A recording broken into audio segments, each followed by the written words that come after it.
ఇక్కడ చూడండి, మాకు ఎండోమెంట్ వాళ్ళు ట్రస్ట్ వాళ్ళు రిజిస్టర్ చేయించారు.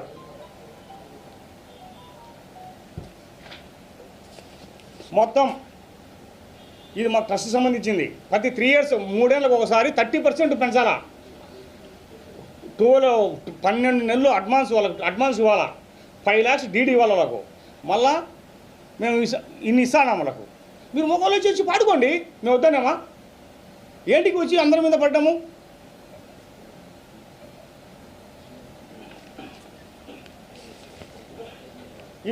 ఇది ఇంకోటి ట్రస్ట్ వాళ్ళు వాళ్ళ కండిషన్ల ప్రకారం మొత్తం అన్నీ మీకు కావాలంటే అందరికీ వాట్సాప్ పెడతా. ఒక చిన్న తప్పుకుని మేము చేయం, వాళ్ళ మాదిరి మేము తప్పు చేయం. ఏ తప్పు చేసినా మేము మాకు పడం. ఇది కోర్టు ఆర్డర్, వీఎల్టీ కోర్టు ఆర్డర్ ఇచ్చిందంటే ఒకసారి ఎవరైనా కానీ దానికి కట్టుబడి ఉండాల్సిందే కదా మనము. వాళ్ళకేం చదువు రాదా? వాళ్ళకేమన్నా కళ్ళు పోయినాయా? చూసుకోరా వాళ్ళు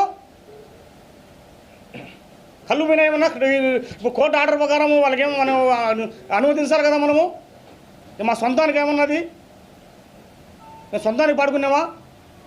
ట్రస్ట్ వాళ్ళు టెండర్ పెట్టారు, అందరూ ఆన్లైన్ టెండర్, అది ఎక్కడి నుంచైనా వేసుకోవచ్చు. మీరు దొమ్మల్లో కూడా వేసుకోలేదు, వేసుకోవచ్చు కదా.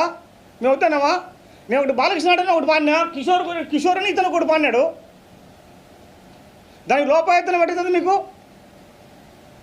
ఒక్కరు ఉన్న మేనస్ ఉండి మాట్లాడండి. ఎప్పటికైనా మాట్లాడగల కింద పైన చూసుకొని మాట్లాడండి, బాగుంటుంది మీకు. ఎప్పుడు కబ్జాలు చేసుకుంటా కమిషన్లు తీసుకుంటా మీ బతుకంతా ఇట్నే బతిరి.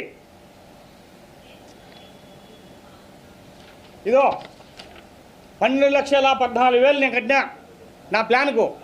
చిన్న కొట్టుబడి మళ్ళీ ఇది వెళ్ళిపోయింది. సర్వే ప్రాబ్లం వచ్చి ఇతను వచ్చి 6 లక్షల అమౌంట్ కట్టినాడు.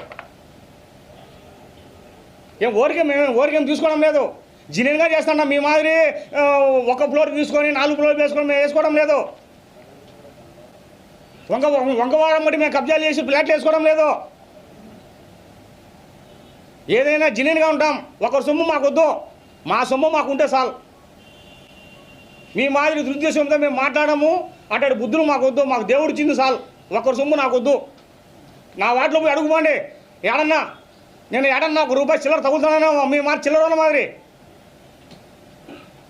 చిల్లర చేస్తారేంటికయ్యా? మీకు నీతిగా బతకండి.